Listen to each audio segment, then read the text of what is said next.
Tell me about bodybuilding. Why is that such a big sport in Afghanistan? Well, maybe you are not to the right person because I haven't got good muscles, but anyway, I will answer you. Bodybuilding after the fall of the Taliban, it's one of the favorite sports in Afghanistan. Every Afghan, especially the youngsters you speak to, they go to gym. It's not a new thing. I mean, this hasn't happened in the last 2 or 3 years. This has been generations. Well, yes, yeah, it has been going on for years and years, even during the Taliban. I mean, they were asked to wear pants and cover, their legs and also some parts of their chest as well. But after the Taliban, now they can show each part of their body. So let me tell you one thing: when you go and propose a girl, one of the criteria is having a good body in Afghanistan. So you need to have a good muscles, to propose a good girl. To get a good wife. Exactly.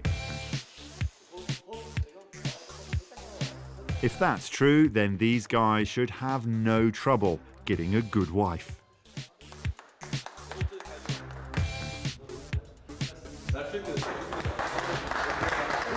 This is lunchtime in Kabul, in one of many weightlifting gyms, and these bodybuilders have put on a show, specifically for us, it has to be said. I've been in plenty of gyms in my life, but I've never seen anything like this. This gym is brand new. It brings the number in Kabul alone to around 200. The sport, if you can call it that, isn't just about spending hours in gyms though. All of these bodybuilders regularly compete in contests that take place right across the country, culminating every year in the Mr. Afghanistan competition. Contestants are scored on different parts of the body, so knowing how to flex on demand is crucial. So check this out, 20 years of rowing, my legs are, about that big. Check out this, bicep. My fingers don't meet. Jabbar Hotak could have been the next Rahullah Nikpai.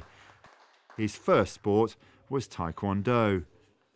Before too long, bodybuilding became his obsession though. It's a passion which climaxed with him being crowned Mr. Afghanistan in 2009. Now as a trainer, he's uniquely placed to know what makes bodybuilders tick. افغانستان با بدنسازی بسیار مردم بسیار علاقه داره، میخواد که هر کس صحت خود خوب کنه، میخواد که بادی خوب داشته باشه، در لباس خوب معلوم شوه و میخواد که بره خارج مسابقه بده مقام بالا بیاره. Where there are prizes, of course, there is cheating, notably steroids. These bodybuilders all say they rely on weightlifting alone to build up their muscle, but they know plenty of people here willing to turn to chemicals to gain an advantage. So why is this place called the Bush Bazaar? Well, after the former president of the United States. So when the To here brought me to a market where steroids are for sale. So when the Taliban fell from power, people started setting up markets like this one, because most of you can find, most of the American stuff here, where the soldiers don't consume them, and then they bring them here and people just try to buy. So we've obviously seen the bodybuilders, when they're looking for supplements or even the steroids that some of them use, is this the kind of place they're going to come to? Well, you have come to the right place. Get in. I think this is one of the shops. So here you can get everything. It's steroids, you can get the weight gainer. And is this something that people are worried about? The thing is, there is not so much knowledge about this. There is not so much publicity even on TV. I have heard quite a lot of reports really. I mean, the recent one was like a friend, he died of using too much steroids. So that was like a big bang, like that was like a warning for all people. And then after that... Doping is certainly a very worrying part of this sport. Testing is still only sporadic. And while there remains a real chance of not being caught, plenty of bodybuilders will continue to use.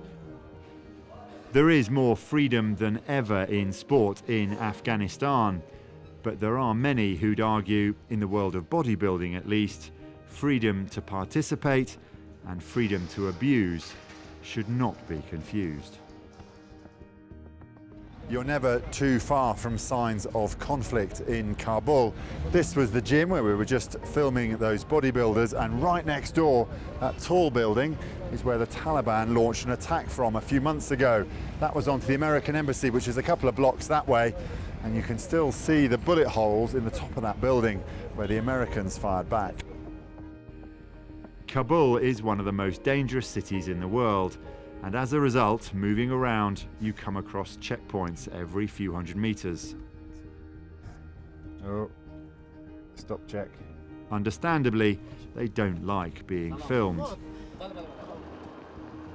In Kabul, you're constantly aware how dangerous things can be here, but equally, life in a high-security world can also become very normal very quickly. You've been here 2-3 days and you just get used to it. It's worrying how you get to it. You think to begin with it's a complete culture shock, and now it's just normal. Armed guard, guy comes to the window, say what you're doing, and then you can carry on with life.